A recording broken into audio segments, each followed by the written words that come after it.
Ce coup-ci, j'espère voir les gens connectés. Je sais pas pourquoi, une fois de temps en temps, ça marche. Bon, alors, je disais bonsoir à toutes et bonsoir à tous. Merci vraiment encore une fois de montrer tout votre intérêt parce que là, j'ai eu beaucoup de questions et je pense que ce live est très attendu. Donc, la thématique aujourd'hui qu'on va voir ensemble, c'est en hypnose spirituelle ce qu'on appelle l'entre-deux-vie. Ça y est, bonsoir Béatrice. Merci. Donc, tout ce qui se passe entre une mort physique et une réincarnation suivante. En gros, ça va être tout le voyage de l'âme dans le monde spirituel. Bonsoir Jean-François. Donc, je rappelle que moi, en pratique, je me base sur plutôt le professeur Michael Newton. On considère en général qu'il y a trois parents, père, mère, un peu de l'hypnose spirituelle. Bonsoir Patricia. On considère qu'il y a Brian Weiss qui est né autour de 1931 et qui est décédé il y a un peu moins de 2 ans. Il y a Brian Weiss et Dolores Cannon qui sont eux et elle, enfin lui et elle. Bonsoir Hi, Lily. Bonsoir Géraldine. Oh, des Antilles, super. Ça fait loin. Ah oui, un petit décalage horaire, je présume. Donc plutôt pour moi de mon côté la connexion avec Michael Newton. Je vais vous en parler tout de suite parce que je pense que ça va parler à pas mal de gens. Michael Newton a écrit ce premier livre. Alors, est-ce que vous voyez bien? Souvenirs de l'au-delà. Ça, c'est son premier livre. Le deuxième livre, c'est Journée dans l'au-delà. Et dans ces deux livres, en fait, il résume à peu près ses 50 ans. Bonsoir Sylvie, bonsoir Géraldine. Il résume en fait sa carrière en expliquant, sans aucun prosélytisme religieux, sans aucune affirmation, disant c'est comme ça et pas autrement. Bonsoir Brain in Love Insanity. Tout ce qui se passe, en fait, il a cartographié les communautés d'âmes, les accords d'âme à âme, voilà, tout ce que je vais vous raconter aujourd'hui, les guides. Bonsoir Fred. Et c'est expliqué de manière très simple.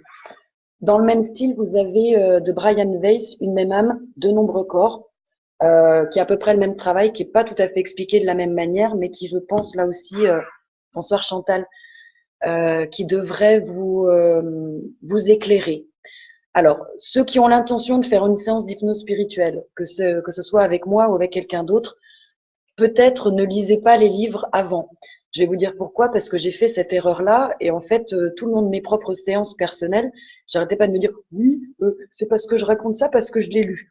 Et en fait, ça biaise un petit peu votre expérience, que plutôt les lire après, eh ben ça vous remet un petit coup derrière en vous disant ah mais je suis pas seule à vivre ça. C'est beaucoup plus sympa et beaucoup plus clair. Voilà. Ça, c'est juste la petite intro sur ceux qui aiment lire et qui voudraient aller peut-être plus en profondeur, parce que là, je vais pas avoir le temps de tout détailler, parce que là, c'est vraiment, mais vraiment un gros pavé. Voilà.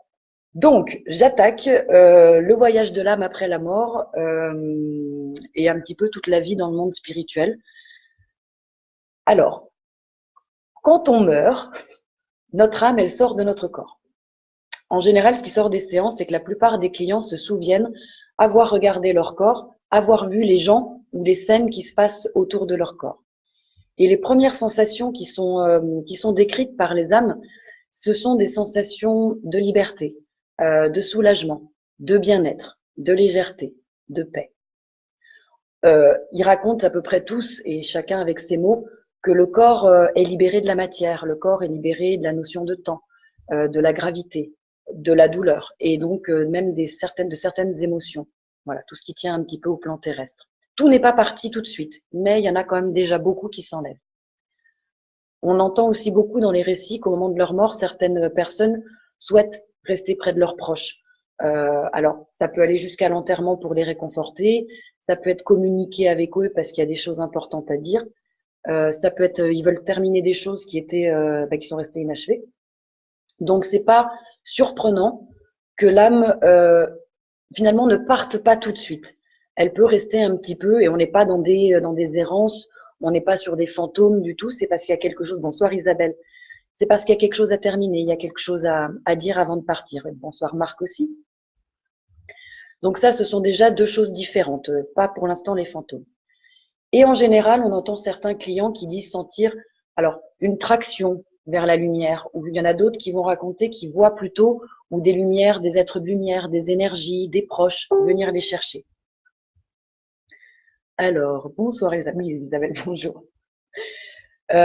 Donc ça, c'est vraiment la première étape, c'est quand l'âme sort du corps. Comme sur les autres thématiques, je vais vous donner moi des exemples que j'ai en séance, puisque ça arrive donc très très fréquemment, pour un petit peu illustrer ce que je raconte. Donc j'en ai qui me disent, je meurs, je me sens léger, je n'ai plus de douleur. Je demande à chaque fois où les gens se situent. Ça peut être à droite, à gauche, à la tête, aux pieds, mais là, la personne me disait, elle est au-dessus de son corps. Il se sent très bien. Il voit en effet toute la scène autour de lui. Je demande aussi tout le temps, est-ce qu'avant de partir, vous souhaitez dire au revoir à quelqu'un? Ça, c'est important de pas faire une coupure nette comme ça. Ça peut encore une fois être un petit peu gênant. Et là, ce monsieur-là me disait qu'il souhaitait dire au revoir à son fils. Il y avait que son fils qui l'intéressait parce que les autres faisaient semblant. Et à ce moment-là, il va lui chuchoter à l'oreille qu'il l'aime et qu'il sera toujours là pour lui. J'ai eu l'exemple d'un autre enfant, lui, qui s'était noyé dans une rivière et qui assistait à son enterrement. Et il me dit, en fait, j'ai jamais été aussi heureux.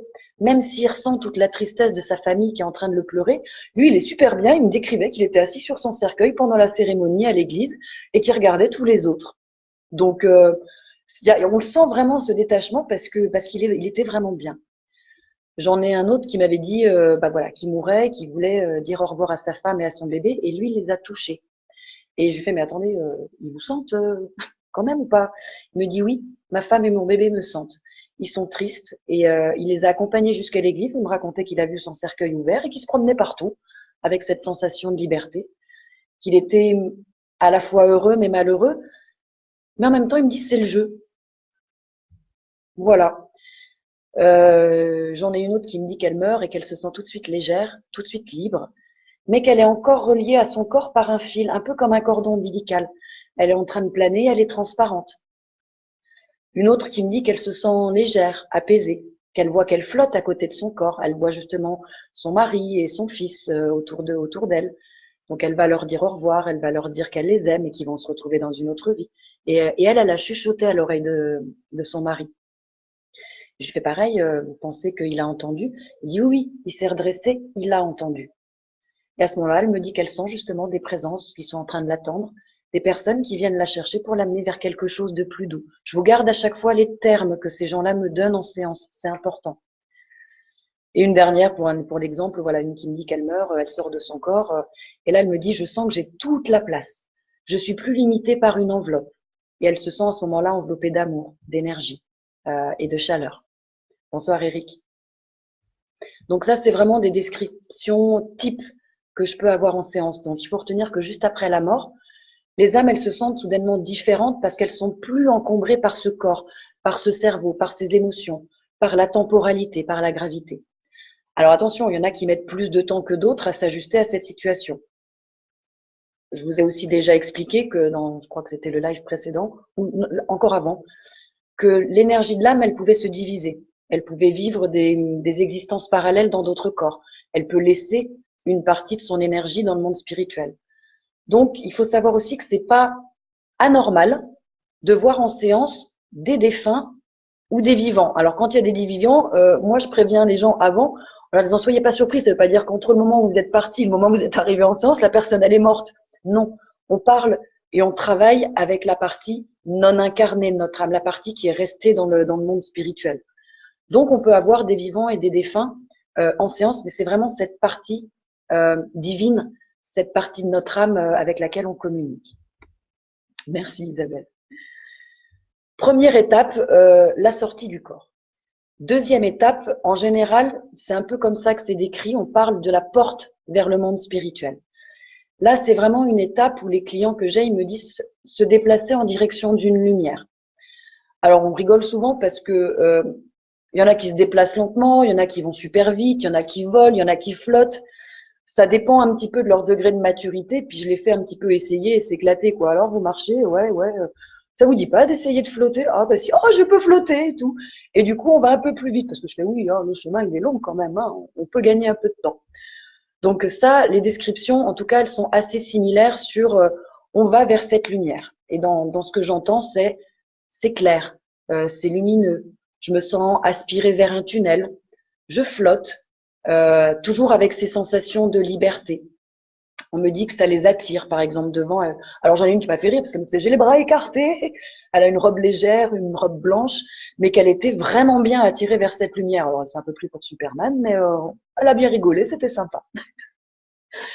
J'en ai une autre qui m'a dit je vois une lumière blanche, c'était un monsieur. Je vois une lumière blanche devant moi, je me sens léger, comme si c'était nuageux, avec cette sensation de légèreté, de liberté. C'est très lumineux, c'est tout blanc. Je flotte et c'est super agréable. Un autre qui m'a dit qu'il y a de la lumière, c'est un peu comme un voile.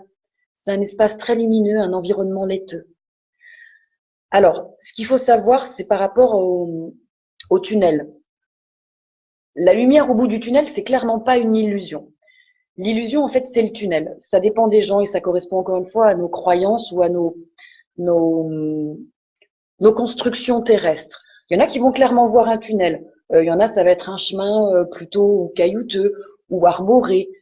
Ça dépend des gens. Par contre, il y a toujours cette lumière. Et quand ils ont cheminé sur ou dans ce tunnel, donc ou sur une allée, et ben c'est vrai que, et là c'est pour tout le monde, ils me décrivent vraiment le fait que c'est familier.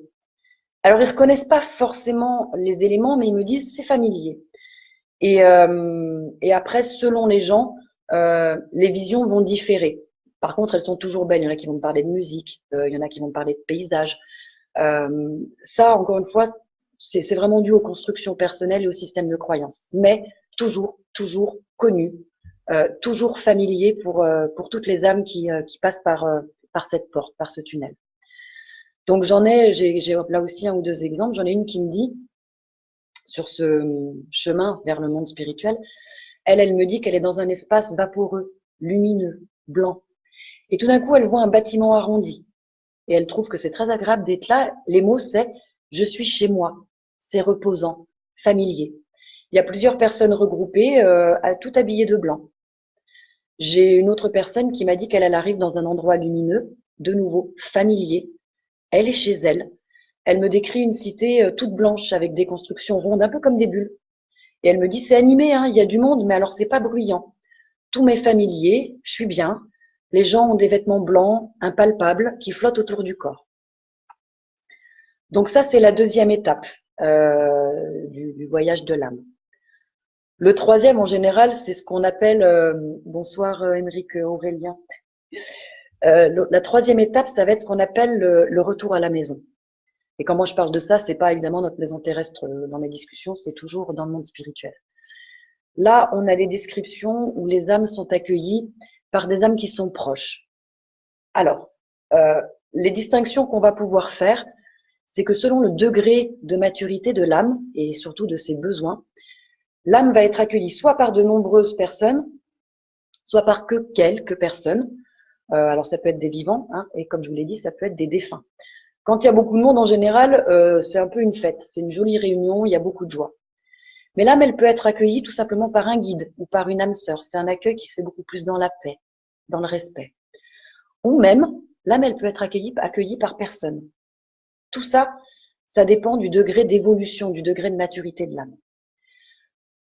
Au fur et à mesure qu'elle va rentrer tout doucement chez elle, l'âme, elle va commencer à avoir à ce moment-là davantage de souvenirs de ce que c'est que la vie après la mort.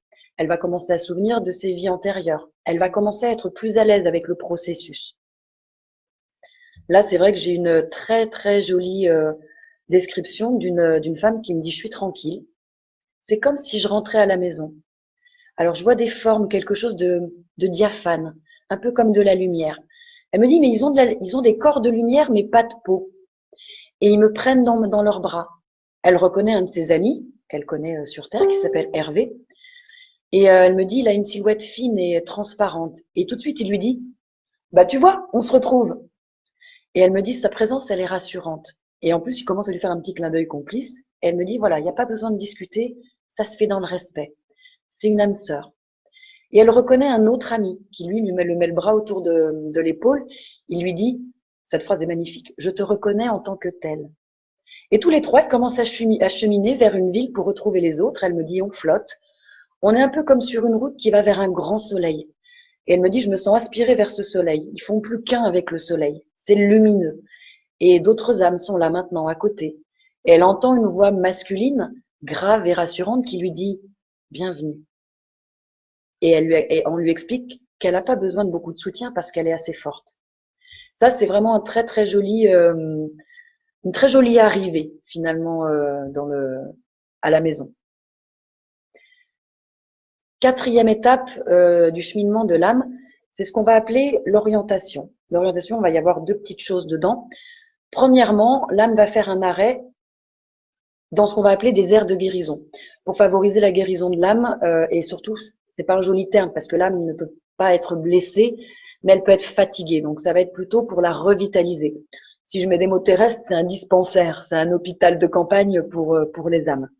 Parce qu'il y a des existences, il faut quand même être clair, qui sont difficiles. Et quand l'âme, elle rentre à la maison, elle peut être plus que fatiguée. Je vais vous donner un exemple voilà, très clair, très concret. Par exemple, des juifs qui se sont tapés les camps de concentration, vous doutez bien que quand elle arrive à la maison, l'âme, elle a un petit peu pris cher. Donc, elle a vraiment besoin de se ressourcer, de se réénergiser, de se reconnecter à tout ça. Bonsoir Marcel. Donc, ces aires de guérison, c'est pas forcément un passage obligé, mais pratiquement quand même nécessaire pour pouvoir se délester de tous les regrets, les doutes, les tristesses, les souvenirs traumatisants de sa vie terrestre. Et en général, dans les descriptions, on a souvent ce que les gens décrivent comme une douche de lumière. Ça va vraiment renouveler la vitalité de l'âme, ça va restituer finalement sa vibration originelle. Et puis je vais vous donner voilà quelques exemples parce que j'en ai une qui est magnifique. Alors il y en a une qui me dit, donc elle arrive dans cette ère de guérison et elle me dit c'est lumineux, un petit peu bleuté. Et elle commence à me dire c'est bizarre parce que je me nourris de quelque chose, c'est de l'énergie. Et elle voit en effet un faisceau brillant d'énergie liquide qui tourbillonne tout autour de son âme et puis qui la pénètre. Elle me dit mon essence est baignée comme une douche apaisante. J'ai une autre personne qui me parle plutôt, elle, d'un tube lumineux qui va au-dessus de la tête et qui descend jusqu'aux pieds. Et qui me décrit ça comme une matière lumineuse qui entoure son corps. Et que la sensation, elle est agréable et elle est énergisante. Mais alors, c'est vrai que la plus top que j'ai, parce qu'encore une fois, il y a toujours beaucoup, beaucoup d'humour. Bonsoir, Daniel Letty. Il y a beaucoup d'humour là-haut et à chaque fois, quand ils font ça, c'est vraiment pour nous réactiver. Ça fait partie du monde spirituel. Bonsoir Mélo, bonsoir Cindy, bonsoir Espace Chia. Oh, il y a du monde, c'est sympa. Il y a toujours beaucoup d'humour, ça fait vraiment partie du monde spirituel. Et là, ils lui ont fait on va dire, c'est pas une petite blagounette, mais c'était tellement mignon quand elle m'a décrit ça. Elle arrive dans un truc et elle me dit, bah, qu'est-ce que je fais ici? Et elle comprend, elle me dit, alors je vais vous donner vraiment ces mots. Je viens reprendre des forces, me ressourcer, rétablir mon énergie. Elle me dit, c'est rigolo parce que c'est comme des barbes à papa. Je peux prendre dans le soleil dans lequel je suis rentrée et je peux manger les murs du soleil. Et je mange les murs du soleil et ça me remplit. Ça me donne de l'énergie de soin. Elle commence à me dire que c'est tellement beau qu'elle se met un petit peu à pleurer parce que ça fait beaucoup, beaucoup d'émotions. Mais elle me décrit, c'est une belle énergie saine, pleine de compréhension, d'ouverture d'esprit, de soin, d'intuition, de compréhension de la vie et de la mort. Elle me dit, je l'assimile. Alors, je lui demande de regarder un peu autour d'elle. Elle me dit, en effet, je suis pas seule, il y a d'autres âmes. Mais il n'y a pas de communication entre nous. C'est un moment, vraiment un moment pour chacun. Après, elle me dit, j'ai arrêté de manger la barbe à papa et je me l'étale sur le corps, sur la tête, sur mon cerveau, pour raviver cette intuition. Je l'étale sur le cœur, je l'étale sur mes mains pour régénérer mes mains de guérisseuse. Et du coup, elle disait merci vraiment pour ce cadeau, quoi. Donc, cette étape de régénération, elle est toujours, voilà, très personnelle encore une fois. J'irais presque jusqu'à dire privée, puisqu'on a vu qu'il n'y avait pas d'échange. C'est vraiment un moment pour soi. Mais elle est très belle. Les sensations, encore une fois, sont toujours difficilement descriptibles. Les gens ont du mal à mettre des mots dessus. Ensuite, dans cette étape d'orientation, donc il y a l'ère de guérison, et il y a ce qu'on va appeler un entretien d'orientation. Encore une fois, attention, ce sont des mots terrestres. Hein. Dans le monde spirituel, c'est quand même moins strict et moins rigide que ce que j'essaye de vous expliquer. Mais à un moment, pour la compréhension, il faut bien que je mette des mots que les gens comprennent. Donc, c'est un entretien d'orientation avec notre guide.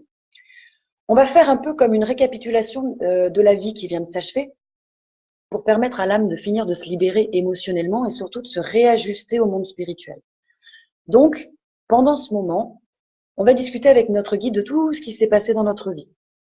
Et on va décider si, oui ou non, notre vie elle a correspondu à nos attentes. On va discuter sur la manière dont on a traité les incidents. On va voir si les leçons vont devoir être répétées dans la prochaine vie ou si elles ont été intégrées. Alors, que ce soit clair, on entend beaucoup quand je parle de ça, de gens qui disent tout de suite ah, je le savais, on est jugé, on est dans un tribunal, il y a un procès. Non, que ce soit vraiment clair. C'est pas ce qui ressort en tout cas. Moi, je peux parler que de ce que je connais. C'est pas ce qui ressort dans les séances d'hypnose spirituelle. On parle beaucoup plus d'auto-évaluation. Alors oui, nos motivations sont passées à la loupe et sont critiquées, mais clairement, elles sont pas condamnées. Moi, ce dont je me rends compte, c'est que l'indulgence, dans le monde spirituel, elle est sans limite. On a plusieurs fois, on va le voir au cours de cette thématique, l'occasion de débriefer, mais c'est toujours bienveillant, c'est toujours indulgent. On va pointer ce qui n'a pas été, mais on va amener des solutions et on va renforcer ce qui a été positif. Donc, encore une fois, entendez-le, hein, on n'est pas dans un tribunal, on n'est pas là pour se faire lapider, ce n'est pas un pugilat, c'est un accompagnement bienveillant pour nous aider à comprendre ce qui vient de se passer et à nous, encore une fois, réajuster à ce monde spirituel qui est très différent, clairement, du monde terrestre. Et cette période d'orientation, en compagnie de nos guides, va varier en fonction des différentes incarnations. En tout cas, ce qui ressort aussi, c'est que c'est un vrai moment d'intimité pour recevoir des conseils. Encore une fois, avec l'opportunité de se délester de peut-être qu'il reste encore un peu de frustration due à la vue qui vient de se terminer. C'est une sorte de débriefing avec des guides bienveillants qui vont procéder plutôt à un interrogatoire posé, bien plus que musclé. Et en fonction des circonstances, la séance, elle va être plus ou moins longue, en fonction de ce qu'on a accompli ou par rapport à ce qu'était notre contrat de vie. Donc la vie, elle est passée en revue. Elle va faire l'objet de discussions détaillées. Elle va faire l'objet d'un bilan ultérieur au sein aussi de la famille d'âmes, avec ce que je vais appeler plus tard les âmes sœurs. Et en fonction de ce qui va sortir de cet entretien, eh ben, l'énergie va être ou renvoyée par la suite dans le groupe, dans ce qu'on appelle la famille d'âmes. Et pour certains, elle va, encore une fois, attention, non pas être punie, mais elle va être modelée. C'est là que je voudrais faire un petit aparté sur, bonsoir Franck, sur ce qu'on va appeler un petit peu les âmes destituées. C'est pas un très joli mot, j'aime pas trop, mais je sais pas trop comment vous l'exprimer. Il faut savoir qu'il y a qu'un très petit nombre d'âmes qui rentrent dans cette catégorie. Et en fait, on va pouvoir identifier deux types d'âmes. Celles qui d'abord n'acceptent pas la mort de leur corps physique et qui vont résister à leur retour dans le monde spirituel parce qu'ils ont des angoisses personnelles. C'est ce qu'on va appeler les fantômes ou les entités un petit peu en errance.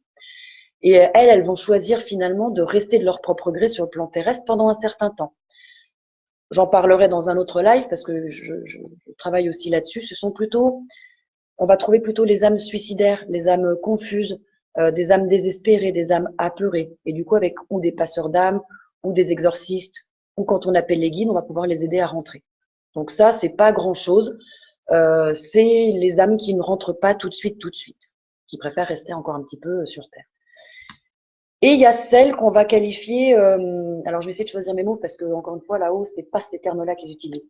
C'est pas des âmes qui sont mauvaises, mais qui ont été corrompues en fait par le corps, par le cerveau, par les émotions, par tout ça. Elles ont été corrompues, elles ont fait des atrocités, des choses pas top sur le plan terrestre. Encore une fois, au niveau spirituel, personne ne dira qu'elles sont le mal ou qu'elles ont fait le mal. Aucune âme n'est intrinsèquement mauvaise.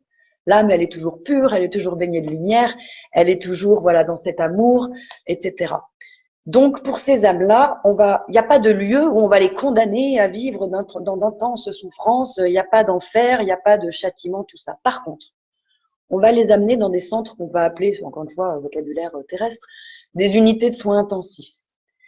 Et ces âmes, elles vont être traitées avec patience, elles vont être traitées avec amour. Parfois, on va même jusqu'à les isoler avec leur guide pour effectuer une sorte de restructuration de leur conscience de soi, avant qu'elles rejoignent leur groupe. J'insiste, ces âmes ne sont pas punies. Bonsoir Franck, content que tu te joignes à nous. elles sont pas punies, elles vont plutôt être régénérées. Elles vont vraiment recevoir un enseignement intensif et elles vont avoir la possibilité par la suite de choisir une vie exemplaire. Cette énergie, elle n'est pas détruite, entendez-le bien, elle est remodelée pour en faire un nouvel ensemble. Et en fonction de la nature des ratés, elles seront plus ou moins renvoyées rapidement sur Terre. Et ça, vous pouvez être sûr, pour l'avoir eu en séance, il y a de grandes chances que dans la vie suivante, elles vont choisir une vie où elles seront victimes à leur tour. Voilà. Et c'est pas considéré comme une punition ou une pénitence, mais vraiment, elles le disent, c'est plutôt une opportunité de grandir. Voilà. Donc, je ferme cette parenthèse sur les entités ou ce que les gens pourraient appeler des âmes un petit peu pas géniales. Mais encore une fois, entendez ce qui se passe dans le monde spirituel. C'est toujours accueilli avec bienveillance, avec amour. On les accompagne, on les aide. Ça prend juste un petit peu plus de temps, peut-être pour certains ou certaines. Voilà. Bonsoir Sylvia.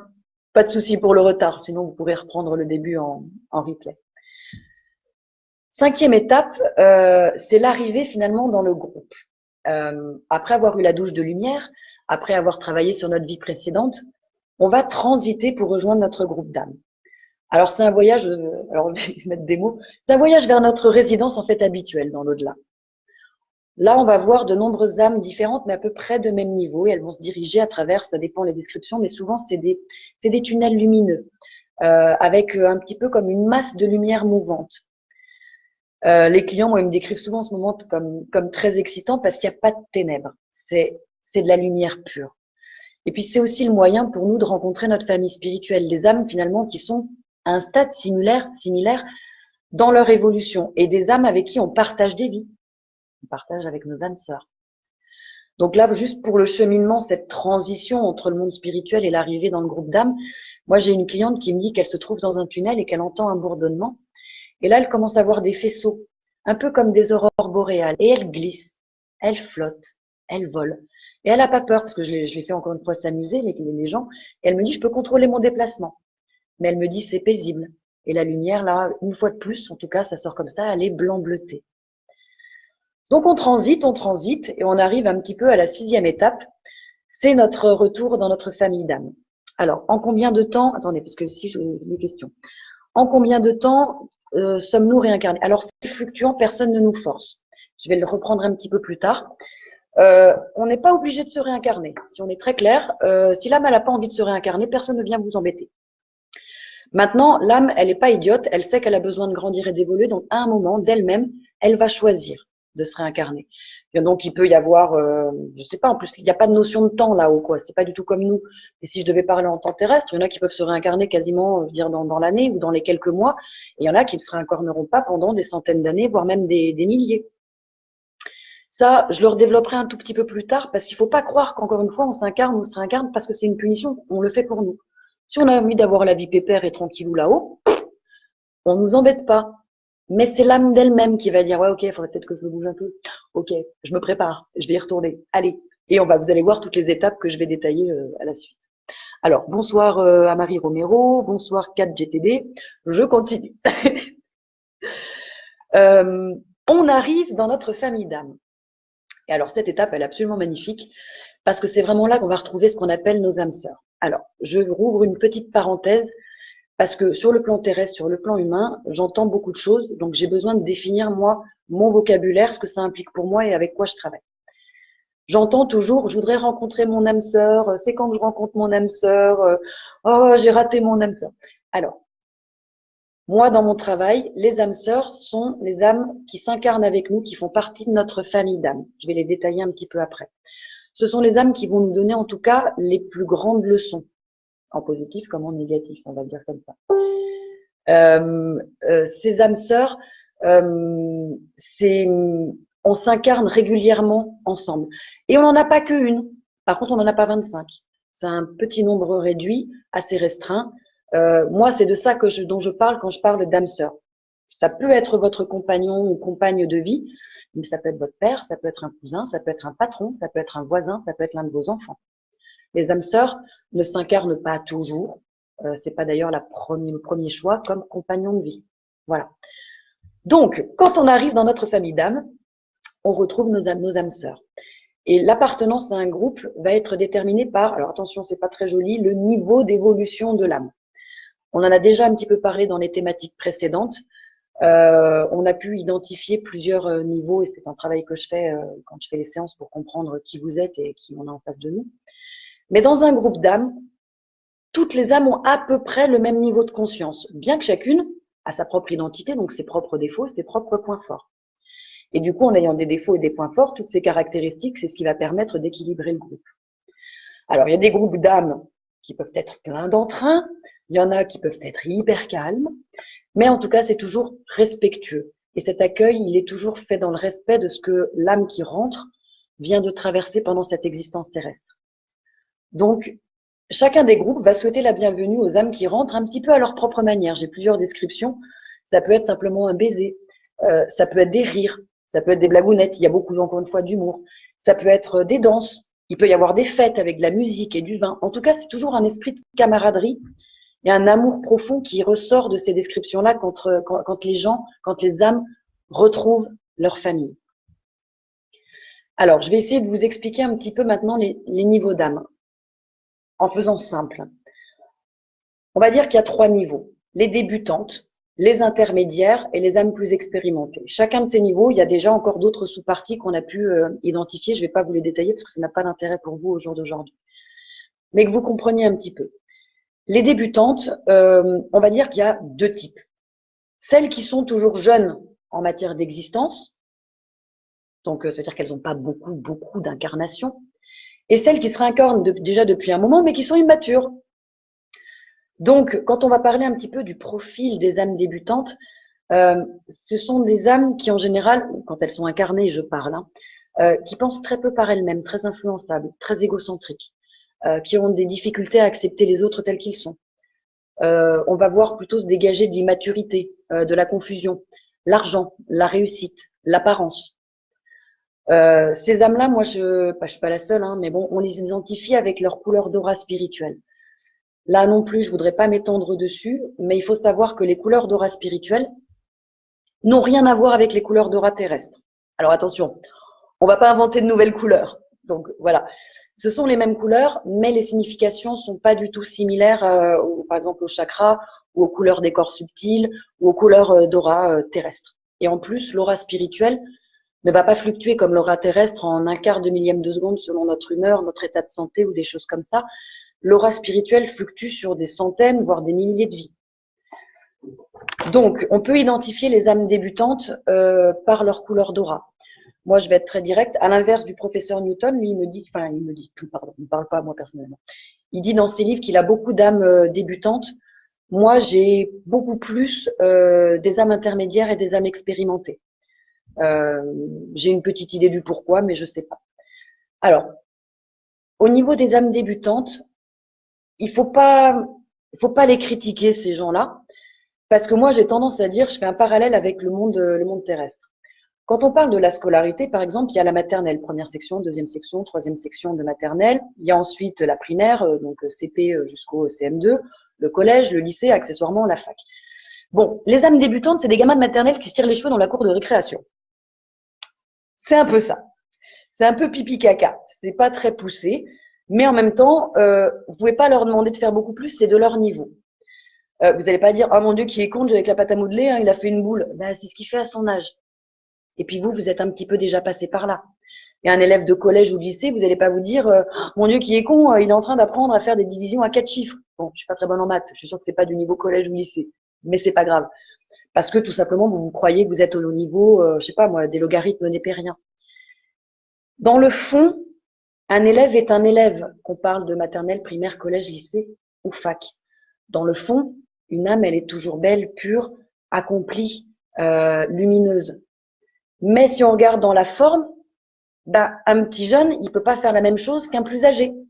On peut pas lui demander d'avoir autant de réflexion, autant de recul, autant de sagesse ou quoi que ce soit. Mais on peut pas critiquer, c'est pas blâmable, parce que c'est de son âge et que pour certains, il y en a qui ont déjà cheminé, qui sont déjà passés par ces étapes.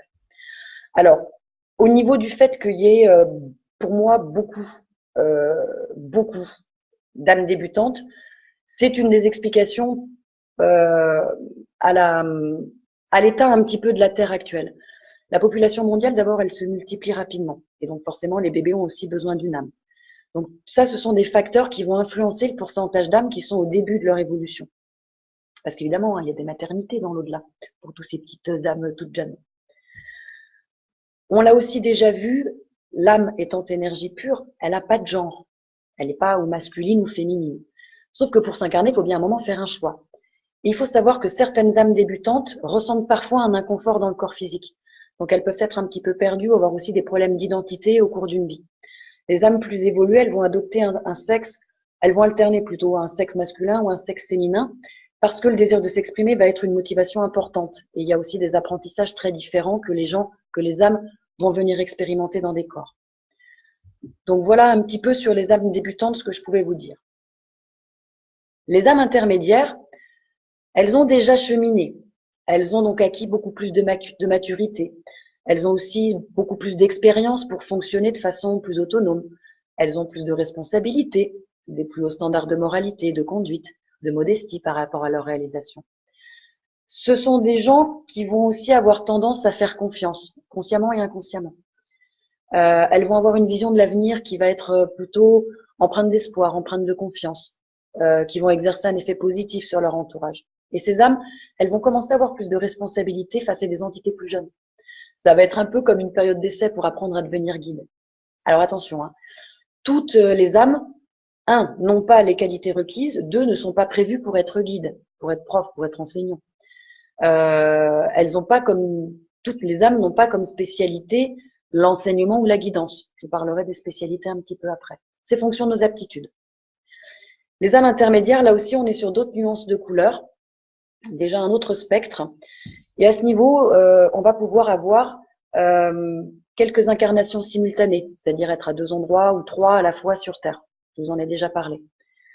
Les âmes vont à ce niveau-là aussi commencer à se familiariser avec la création pour pouvoir développer leur capacité d'unir leur énergie avec d'autres éléments. Donc elles vont manipuler l'énergie pour créer des choses animées ou inanimées, créer des micro-habitats ou des micro-organismes jusqu'à certains qui vont créer beaucoup plus. Et les âmes vont commencer à mêler leurs énergies à des objets inanimés ou animés. Alors soit pour des fins d'apprentissage, soit juste pour s'amuser, pour le plaisir. Donc là aussi, quelques exemples que j'ai eus, j'en ai qui me disent, voilà, l'âme, elle peut devenir un roc, un rocher, une pierre, pour capturer l'essence de la densité. Elles peuvent se mêler et devenir un arbre pour apprendre la sérénité, à l'eau, pour expérimenter la cohésion, ou pourquoi pas être un papillon pour la liberté, ou encore une baleine pour la puissance et puis l'immensité. J'entends des sujets qui m'ont dit qu'ils ont pris la forme d'esprit de la nature aussi, comme les fées, les elfes, les géants, les sirènes. Je l'ai aussi déjà un petit peu abordé. Donc là aussi, quand on parle de réincarnation, c'est la théorie minérale, végétale, animale, humain, etc. tombe pour moi, s'écroule en hypnose spirituelle parce qu'on revient, comme je vous l'avais déjà expliqué, surtout à des choix, des nécessités d'apprentissage, des nécessités d'évolution personnelle. Voilà. Et enfin, on va avoir les âmes beaucoup plus expérimentées. Et là, c'est vrai que quand vous les croisez, ce sont des êtres qui dégagent quand même beaucoup plus de maturité, de compréhension, qui ont une conscience, qui ont une portée considérable. La plupart du temps, ce sont des âmes qui sont incarnées en tant que guides. Et ces âmes qui sont très évoluées, elles maîtrisent les difficultés qui sont au quotidien. Et elles viennent aussi perfectionner à leur propre niveau certaines tâches spécifiques. En général, ce sont des gens qui accomplissent des tâches dans l'ombre. Et sans complaisance, elles obtiennent le bonheur de ce qu'elles sèment autour d'elles. Elles sont beaucoup plus concentrées aussi sur la progression individuelle et pas sur les institutions. Pour les reconnaître, vous allez voir, c'est des gens qui sont très patients en société, qui ont des talents d'adaptation, une compréhension fine. On va les trouver dans les domaines d'activité complètement hétéroclites, mais en général, elles vont consacrer leur vie à aider les autres ou à se battre contre l'injustice. Et elles transpirent le calme, elles transpirent la bonté, l'empathie. Alors, elles sont pas du tout motivées par leur intérêt personnel. Elles vont même certaines jusqu'à ignorer leurs besoins physiques primaires, vivre peut-être même dans un dénuement. Et il faut savoir qu'un petit pourcentage de ces âmes expérimentées ont déjà ou adoptent en tout cas certaines formes de vie non humaines dans d'autres mondes ou sur d'autres planètes. Donc là aussi, pour cette catégorie, on va avoir des couleurs qui vont encore changer. Donc, quand on est déjà plus expérimenté, donc là j'ai un exemple moi d'une personne qui me disait qu'elle enseignait déjà elle à une classe de 10 élèves, 4 qui étaient incarnés avec elle sur Terre. Alors j'en ai eu un autre, c'était assez exceptionnel celui-là et c'est vrai que c'était très très drôle, faut que je vous le raconte parce que vous allez encore une fois comprendre les choix et c'est vrai que des fois on peut se dire mais en fait je suis pas aidée, je me débrouille vraiment trop tout seul. Et là vous allez avoir une réponse. C'est une âme très expérimentée qui est venue en hypnose spirituelle. Et on a fait toute une partie du travail. Je l'emmène dans le monde spirituel. Et là, il me dit qu'il voit plein de monde, mais personne lui parle. Personne lui répond. Et on y a passé du temps, hein, je pense bien une bonne demi-heure. Lui il commençait un tout petit peu à s'agacer. Moi, je commençais à me dire, c'est pas possible, on s'en sortira pas. Il y a personne qui veut lui parler à ce pauvre homme. Et tout d'un coup, il me fait, ah, ça y est, je viens de comprendre, on vient de m'expliquer. Et il me dit, mais comme ça, apparemment, j'ai donné cette consigne, à savoir, il faut pas m'aider, parce que je veux apprendre à trouver par moi-même. On m'a dit que voilà, il savait que là-haut qu'il essaierait de contourner, alors il a laissé la consigne de ne pas l'aider avant de s'incarner. Et je cite, et quiconque ne respectera pas mon choix recevra la foudre quand je rentrerai. Donc, il a eu à la fois toutes ses réponses et aucune de ses réponses, mais il a compris qu'il avait fait ses choix en tant qu'âme aussi expérimentée de se débrouiller tout seul, sans aide, parce qu'il est grand, parce qu'il est capable, parce qu'il est autonome. Donc ça, c'est vrai que c'était assez génial, quoi, dans la séance. Voilà un petit peu pour les niveaux d'âme. Maintenant, je voudrais qu'on rentre un peu plus dans ce qu'on appelle les familles d'âmes. On va pouvoir distinguer ce qu'on va appeler le groupe d'âmes primaires. Le groupe d'âmes primaires, en général, le nombre euh, d'âmes qu'il va y avoir dedans, en tout cas, de partenaires, va fluctuer entre 3 et 25 âmes. C'est un peu comme une fratrie d'âmes sœurs. Et il faut savoir que les âmes du groupe primaire sont toujours très sensibles les unes les autres. Elles sont étroitement liées et elles ont des objectifs communs qu'elles vont chercher à atteindre ensemble.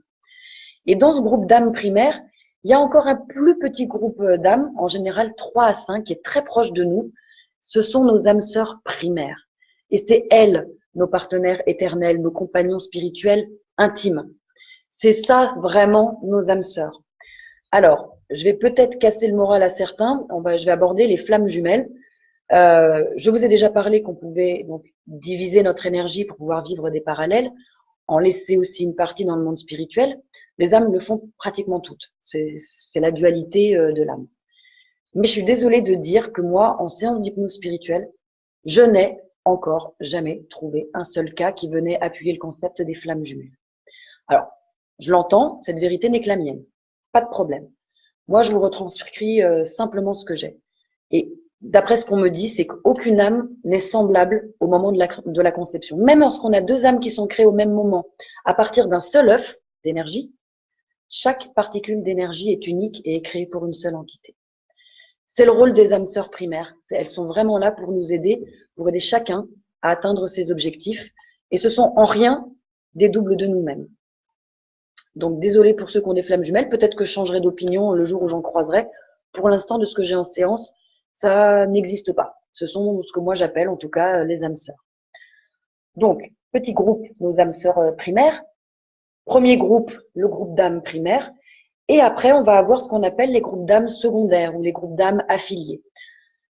Alors là, ça peut fluctuer, ça peut être des groupes qui peuvent compter jusqu'à 1000 âmes, il y en a beaucoup. On est beaucoup moins intime avec ces âmes-là, mais elles ont plutôt, elles, un rôle de soutien pour les âmes primaires. C'est des voisins, hein, c'est des voisins spirituels de notre âme, de notre groupe d'âmes primaires. Donc il y a des échanges qui se font, il y a des rôles qui se donnent et qui s'échangent d'une vie à l'autre. Il y a des discussions, il y a toute une organisation du groupe et on passe donc des accords d'âme. C'est toujours encore une fois dans la joie et l'amour. Mais on se mêle beaucoup moins. Ce sont des gens, pour les identifier, comme je vous l'ai dit, les âmes sœurs vont vous secouer fort. Ça peut être votre violeur, votre âme sœur. Je vous donnerai un exemple. Ça peut être votre amour de toute une vie. Les âmes affiliées, ça peut être, moi ça m'est arrivé l'autre jour et je me suis fait une petite réflexion. J'étais au téléphone en train de passer en caisse et j'ai dû dire un bonjour un peu lointain à la caissière. Elle m'a regardé, elle m'a fait un bonjour très insistant. Bonjour.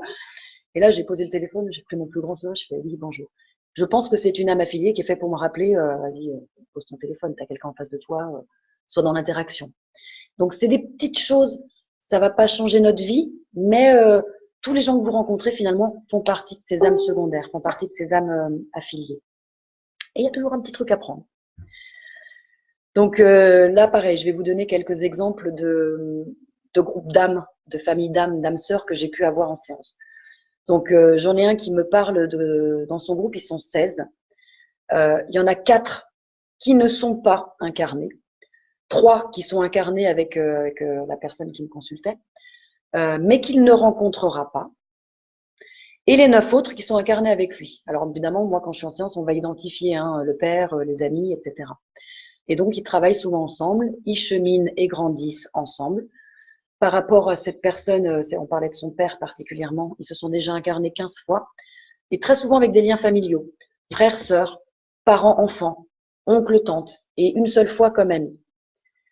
J'ai un autre groupe où ils me disent qu'ils sont 12, et que le compagnon actuel de cette femme, c'est son âme sœur, et qui se sont incarnés ensemble parce qu'ils avaient à gagner l'amour et la reconnaissance. Elle apprend l'équilibre avec lui. Et quand on parle de ça dans la séance, elle se met à ressentir des contractions dans son ventre. Et là, elle comprend tout de suite qu'elle a été la mère de son conjoint dans une autre vie. Et en effet, c'est confirmé. Ils lui disent que tous les deux, ils s'incarnent souvent ensemble. Mère-fils, couple. Mais très souvent, en général, c'est comme frère et sœur. Un autre groupe où ils me disent qu'ils sont 17, qui sont tous, eux, très unis. Ils sont au même niveau d'amour. C'est très joli. Et que ce groupe-là, ils ont le même guide d'ailleurs pour tout le monde. Il y en a 3 qui sont incarnés sur Terre et les 14 restent dans le monde spirituel et veillent sur eux, veillent à leur propre mission. Après, j'ai eu un autre, plus petit groupe, 4. 2 incarnés, je vais les appeler Pierre et Marie, et 2 non incarnés. Et Pierre et Marie, ils s'entraînent tous les deux à évoluer ensemble. Pierre aide ma cliente en fait à prendre les bonnes décisions pour être son chemin. Et Marie, son rôle, c'est plutôt de recadrer Pierre. J'ai aussi eu un autre groupe où ils étaient 11. 4 non incarnés, tous les autres sont incarnés. Et là, ils travaillent tous au même objectif, devenir meilleurs. Et le lien qui les unit tous dans cette famille d'âmes, dans cette fratrie, c'est leur quête d'apprendre. Et ils s'entraident pour travailler et traverser des choses ensemble.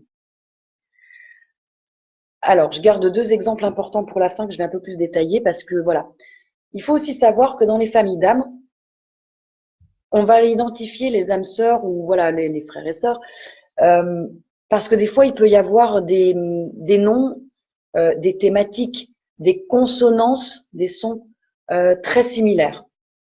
Et là, moi, j'ai eu une famille d'âmes où ils étaient tous en Z.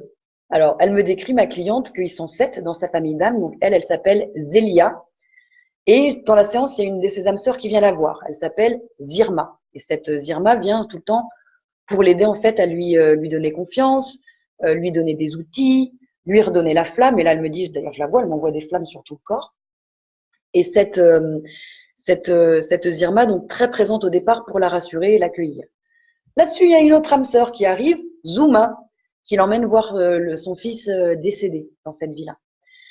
Donc, on découvre son fils décédé, on découvre qu'il fait partie de la même famille d'âmes et qui s'appelle Zinou. Et il lui dit en fait que ma cliente devait apprendre à être mère, apprendre à se recentrer par rapport à son rôle de mère, apprendre à se concentrer sur son essentiel, et à savoir son essentiel, c'est elle-même. Elle devait apprendre tout ça. Et lui, en s'associant avec ma cliente, il était venu apprendre le lâcher prise, apprendre à être un enfant. Et il lui explique qu'ils se sont déjà incarnés ensemble 4 fois, mais elle devait vivre l'amour. Et lui devait apprendre une vie plus courte, mais bien remplie, pleine de bonheur. Il lui explique qu'il est parti tôt, mais qu'il avait choisi. Il avait fini ce qu'il était venu faire. Il donnait en fait du bonheur et de l'écoute et qu'il a absolument aucun regret. Il lui dit, je suis bien, je suis très bien, je m'éclate. Et il lui explique qu'ils s'incarnent souvent ensemble et qu'ils se complètent. Et dans le groupe, il y a aussi Zim, qui est un certain Patrick, incarné avec elle. Il y a aussi Zuma, qui est une certaine Naya, qui s'incarne avec elle. Et Zirn, un certain Ludovic. Et apparemment, leur guide, c'est le même pour les 7 du groupe. Et il s'appelle Zach. Et il leur transmet de la sagesse. Donc on a une jolie sonorité et une unité dans le nom. Ensuite, j'ai un autre exemple d'un groupe où ils sont 5. Et vous allez voir, en général, on s'entend bien, mais il peut y avoir quelques petites dissonances quand même dans le groupe. Là, c'est un groupe d'âmes où ils sont 5. Mon client s'appelle Artim dans le monde spirituel. Et dans la séance, c'est sa première âme sœur, sa première âme primaire, qui vient la voir et qui vient le voir et qui s'appelle Tima. Et ils commencent à discuter, donc elle lui explique qu'ils se sont tous les deux jamais incarnés ensemble. Elle s'incarne, mais pas avec lui, et qu'elle fait toujours attention à lui. Ils ont déjà passé ensemble une grosse étape, la compréhension des choses. Et elle l'aide en fait dans la séance à identifier les 3 autres âmes sœurs. Donc il y a Gevo, le père de mon client, Shami, sa fille, et Tika, sa sœur. Et c'est vrai que j'avais dû sentir un petit peu le truc, donc je pose un petit peu des questions pour aller dans ce sens-là. Elle m'explique que dans le groupe, en fait, il y a un conflit d'autorité entre Tima et Tika. Donc sur le plan terrestre, c'est la sœur de mon client et celle qui ne s'incarne pas. Et c'est pour ça, du coup, que Tima, elle travaille seule. Elle voudrait un peu plus de reconnaissance, mais elle trouve qu'il y a une mauvaise communication dans le groupe. Mon client, Artim, c'est celui qui est vraiment le plus proche de Tima. Et lui aussi, d'ailleurs, il est en conflit avec Tika, avec sa sœur. Ils se comprennent pas. Elle m'explique qu'il y a dans ce groupe aussi un guide, Thor, T-O-R, que mon client a déjà 4 élèves, 2 qui sont incarnés. Vous voyez que son élève, par exemple, c'est sa femme et son frère, et 2 non incarnés. Alors, je demande évidemment mais comment ils font pour aider dans le monde spirituel. S'ils sont incarnés, ils les laissent se débrouiller. Et elle explique que ceux qui ne sont pas incarnés, en général, vont lui demander de l'aide quand ils en ont besoin. Et que Artim, mon client, les aide la nuit, il sort de son corps. Il fait des voyages pour rejoindre ses élèves. Et à ce moment-là, il enseigne, il guérit, il transmet, il conseille. Voilà. Donc ça, c'est pour vous donner une petite idée un petit peu. Donc, dans un premier temps, des niveaux d'âme. Ensuite, de la, comment je vais le dire, euh, un peu de la communauté de groupe qu'on peut avoir au niveau spirituel. Et puis là, je voudrais parler un petit peu des accords d'Aman, puisque donc on l'a expliqué, enfin je l'ai expliqué déjà et déjà. Donc avant de s'incarner, on va quand même donner des rôles. Il y a ce qu'on appelle des accords d'Aman. Donc encore une fois, les choses n'arrivent pas par hasard. On les a demandés pour les travailler et je vais vous en donner quelques-uns. Donc là, c'était quelqu'un qui s'était essayé de comprendre l'accord d'Amam qu'elle avait avec sa fille. Et on lui explique qu'elle était venue pour apprendre à régler des problèmes, apprendre à travailler l'indépendance, la force, le rapport aux autres. Et sa fille, elle, venait apprendre, à travers l'incarnation en lien avec sa mère, était venue apprendre l'amour, apprendre à se mélanger, apprendre à être simple. Autre exemple d'accord d'Amam, c'est par rapport à son fils, une mère et son fils. En s'incarnant avec son fils, la cliente, elle avait à apprendre la patience, la tolérance, l'ouverture. Et son fils apprend d'elle finalement les règles, la tendresse et l'abnégation. Autre exemple d'une cliente par rapport à sa mère. Ma cliente, elle apprend à aimer malgré tout, à aller au-delà de tout, à apprendre à se débrouiller seule, à apprendre la force, à apprendre l'indépendance. La mère, apparemment, c'était un petit peu chargé. Une autre par rapport à son compagnon qui découvre qu'en fait, dans sa relation avec lui, elle apprend à connaître la liberté, la confiance et la plénitude. Et lui, de son côté, il apprend d'elle l'amour inconditionnel. Il apprend que tout est possible si on y croit. Elle apprend la confiance, le pardon, la paix. Il apprend de son côté la compassion, la bienveillance, la douceur. Il lui explique que c'est une belle histoire parce qu'en fait, depuis plusieurs incarnations, ils travaillent les différentes facettes de l'amour ensemble. Et on comprend encore une fois tous ces liens de réincarnation. Une autre par rapport à son père, qui apprenait de son père l'indépendance, la responsabilité, l'acceptation des choix qu'elle a faits, le pardon. Et son père était venu, en s'incarnant avec elle, apprendre à lâcher prise, à ne pas être en charge de sa vie, à ne pas être en charge de sa famille. Il lui a expliqué d'ailleurs qu'il s'associait en général parce que là, il avait fait le choix de travailler une relation conflictuelle. Voilà. Autre exemple, elle était venue apprendre l'élévation spirituelle de son père et lui était venu apprendre la sagesse de sa fille. Qu'est-ce que je peux vous donner encore une autre par rapport à son grand-père. Mon client, par rapport à son grand-père, en s'incarnant ensemble, ils se sont mis d'accord pour qu'il puisse apprendre l'ouverture aux autres, la communication. Ou par rapport à sa mère, une dame qui est venue apprendre la tolérance, la patience. Et sa mère vient apprendre l'ouverture d'esprit. Voilà. Donc ça, c'est les accords d'Amam, c'est quelque chose que je vais très souvent chercher en hypnose spirituelle quand il y a des incompréhensions, quand il y a des très gros conflits, quand il y a des épreuves assez douloureuses pour comprendre que c'est pas un choix et qu'il y a un super cadeau derrière quand même. On va bien travailler des belles choses. Là, j'ai pas le temps parce que ça va être encore très long, mais de vous décrire tout le monde spirituel. Mais il faut savoir qu'il y a quand même beaucoup de belles choses. Pour ceux qui ont envie d'apprendre, eh ben, il y a je vais appeler ça des salles de classe. Il y a aussi tout un respect de notre temps libre. Il y en a qui ont des loisirs, il y en a qui ont des hobbies, il y en a qui préfèrent rester, alors c'est pas forcément dans la solitude, mais avoir des périodes de tranquillité. Voilà. Ben, on les laisse tranquilles. Il y en a qui peuvent faire des visites sur Terre de manière invisible. Il y en a qui sont dans la création. Il y en a qui vont faire de la musique. Il y a beaucoup de jeux. Il y en a qui courent, il y en a qui explorent, il y en a qui créent ou qui manipulent de l'énergie. Il y a aussi un lieu qui s'appelle la bibliothèque des livres de la vie, ou ce qu'on appelle nous peut-être sur Terre, en tout cas ça y ressemble, ce qu'on appelle les mémoires akashiques. Donc il y a toute une vie qui est assez similaire à la nôtre, mais voilà, encore une fois, sans espace, sans temps, sans émotion négative. Voilà, c'est toujours, encore une fois, bienveillant, le respect, l'empathie, la compréhension, la discussion, des choses comme ça. Voilà. Excusez-moi, je bois un peu, c'est comme en séance, à force de papoter. On n'arrête pas, on n'arrête pas. Alors, on continue notre petit cheminement de notre âme qui rentre dans le monde spirituel. Et il va se passer quelque chose, alors je vais regrouper, mais c'est à peu près en deux étapes. Il y a ce qu'on appelle, en général, c'est ce qui sort, le conseil des anciens. Le conseil des anciens, on y va deux fois.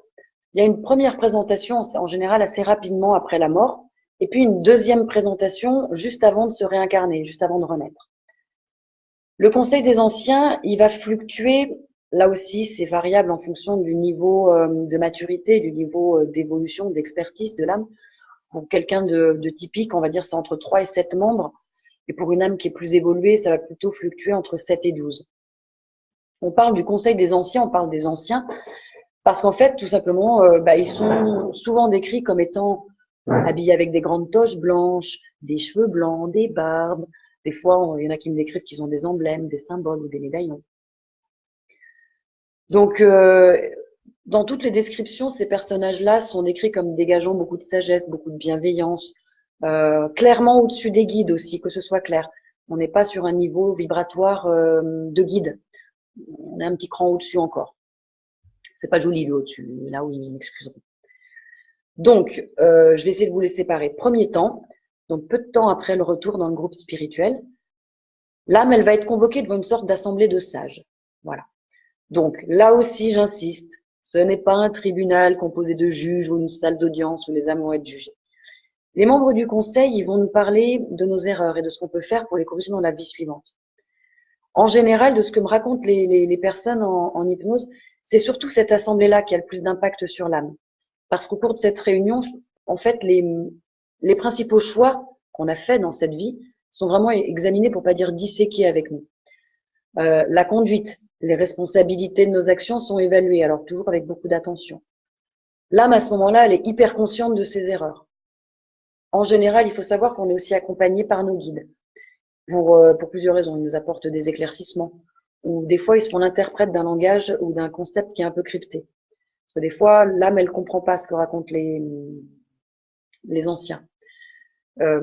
Pour différentes raisons que, pareil, je vous expliquerai pas maintenant. C'est pas parce que c'est caché, c'est parce qu'elle n'est pas encore complètement adaptée au monde spirituel. Elle n'a pas retrouvé justement cette télépathie.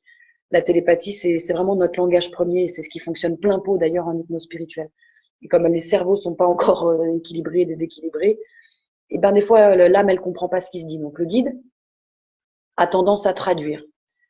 Dans la disposition, ça peut fluctuer selon les personnes, mais en général, ils sont plutôt attablés devant. Le guide se place plutôt derrière et en général, il est sur la gauche, un petit peu donc en retrait. Donc, ces anciens et ces guides vont nous questionner, ils vont nous demander un petit peu comment on se sent par rapport aux épisodes de notre vie, par rapport à notre ligne de conduite. On va examiner ensemble les actions, encore une fois, avec de l'indulgence, avec de la bienveillance.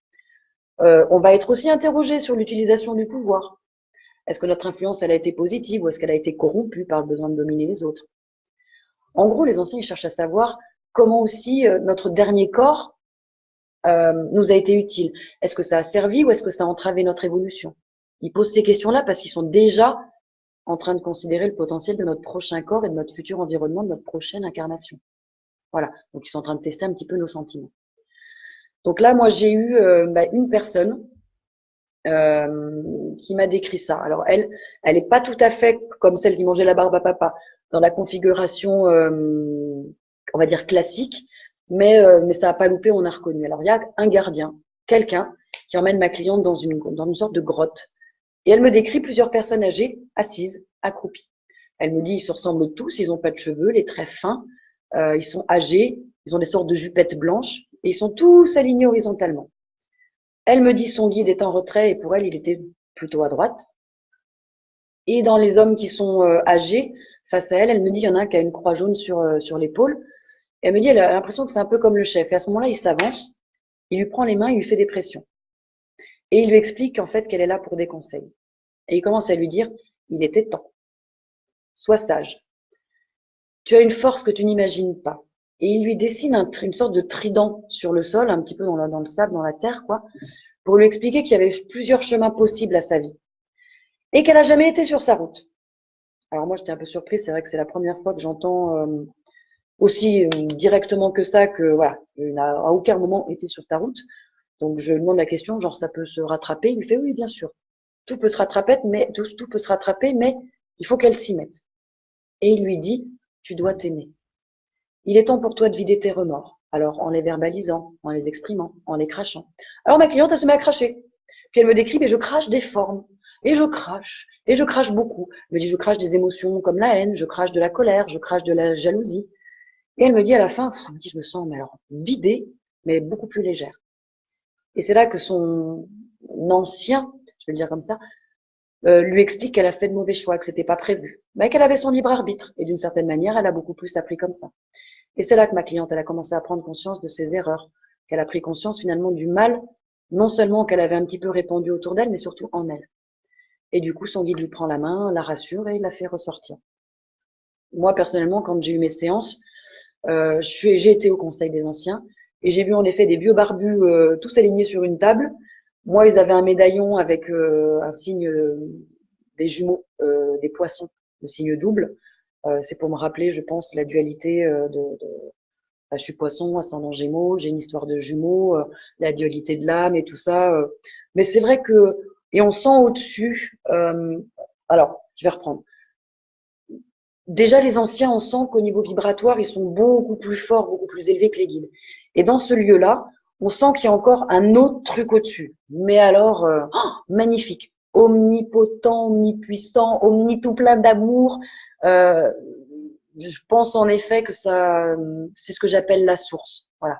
Au-dessus des anciens, moi, je sentais dans ce lieu-là un truc un petit peu au-dessus. Après, voilà. Moi, ils sont avec des grandes toges, des barbes, des cheveux blancs. Je voyais pas forcément très en détail, mais euh, mais à aucun moment je me suis sentie agressée, à aucun moment je me suis sentie voilà, mise un petit peu au bûcher.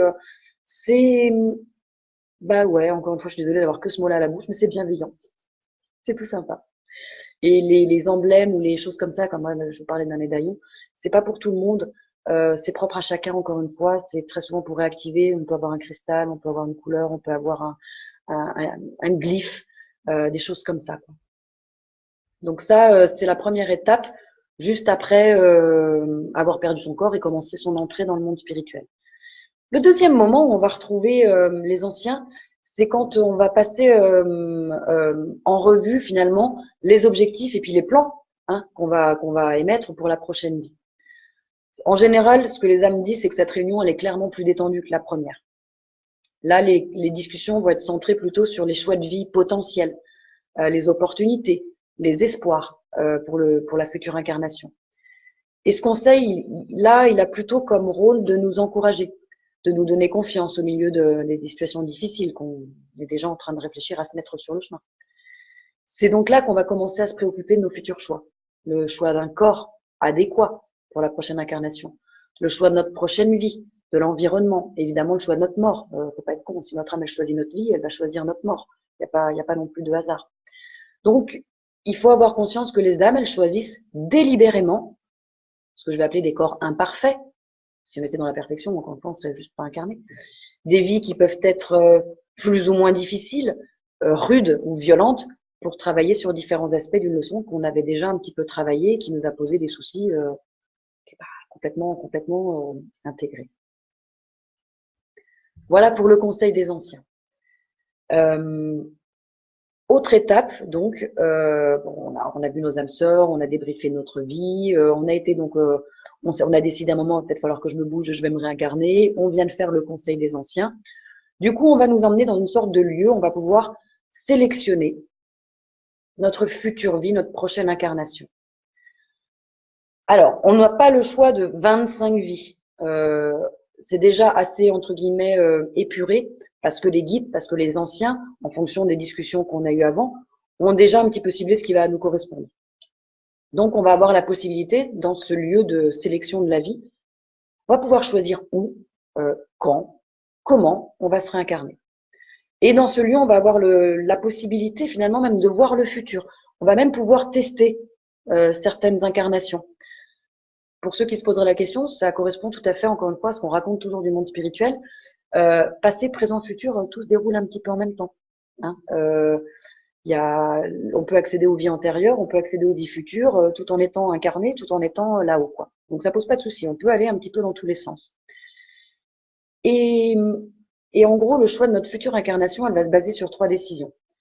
En gros, est-ce que je suis prête à affronter une nouvelle vie physique? Quels sont les apprentissages que je vais choisir pour parfaire mes connaissances et évoluer? Et quel environnement et quelle identité vont me donner la meilleure opportunité de travailler sur mes objectifs? Ça, c'est vraiment 3 questions importantes que les âmes se posent quasiment toutes avant de choisir et la vie et le corps. L'âme, elle a aussi le choix, attention, de demander à s'incarner sur une autre planète que la Terre. Une fois qu'elle a pris la décision donc de se réincarner, elle va choisir sa vie. Donc elle va choisir les existences, parmi les existences futures, elle va pouvoir survoler plusieurs vies de plusieurs êtres humains en même temps, dans un même cycle temporel. Et dans ce choix, on est encore une fois toujours aidé, hein, on n'est toujours pas laissé, vas-y débrouille-toi. Nos guides sont toujours présents. Donc ils vont utiliser une sorte de futur relatif pour permettre aux âmes de mesurer finalement l'utilité de travailler sur telle ou telle leçon inachevée. Et finalement, les canevas de cette prochaine vie vont varier en fonction des degrés de difficulté que l'âme va s'imposer. Exemple, si elle a eu une vie précédente aisée et qu'elle n'a pas forcément beaucoup progressé dans sa relation avec les autres, bah, peut-être qu'elle en choisira une qui sera marquée par le chagrin, voire la tragédie. C'est elle qui choisit. Donc on a la possibilité de voir plusieurs vies probables et on peut donc se projeter temporairement dans ces vies pour savoir laquelle va être la plus appropriée en fonction des besoins de notre âme pour évoluer. Donc on va choisir peut-être une vie avec un suicide, une vie avec des fausses couches ou une perte d'un enfant, ou une vie on va être dans la jalousie ou dans le don de soi, dans l'homosexualité ou dans la discrimination, dans l'amour ou dans la peur, dans l'ego, des choses comme ça. Dans ce lieu, encore une fois, passé, présent, futur coexistent. Donc les lieux qu'on va nous proposer, là aussi, sont limités. C'est pas 50, ça va être 2, 3, 4, voilà. Il faut savoir que les âmes aussi peuvent choisir volontairement une vie destinée à être courte, une mort prématurée. Ce ne sont pas des hasards en général. C'est pas très joli, mais on va les appeler comme ça. C'est un peu des vies bouche-trou. C'est pas toujours des vies en fait pour leur propre progression à ces âmes-là, c'est surtout des vies pour aider quelqu'un à évoluer. Voilà. Donc ces âmes, elles vont choisir volontairement des vies où elles peuvent être frappées par la maladie ou victimes d'une tragédie ou d'une catastrophe. Mais c'est vraiment des choix qui sont faits pour participer à des événements et des raisons bien précises. Je vais vous donner 2-3 exemples. J'ai eu une personne et son père était mort d'un cancer et c'est son père qui vient d'expliquer que en fait, en ayant choisi une vie avec un cancer et donc une mort en particulier d'un cancer, il était venu pour comprendre le rôle des émotions par rapport à sa colère. J'ai eu en séance aussi une femme aveugle. Alors ça c'est génial. J'ai eu une femme aveugle. Alors j'ai déjà eu la question intégrée que notre cerveau, nos sens, l'ouïe, l'audition, la vue, l'odorat, le toucher, sont toujours à nous tromper. On ne peut pas s'y fier, c'est toujours faux, parce que notre monde est complètement illusoire et que c'est mal programmé dès le départ.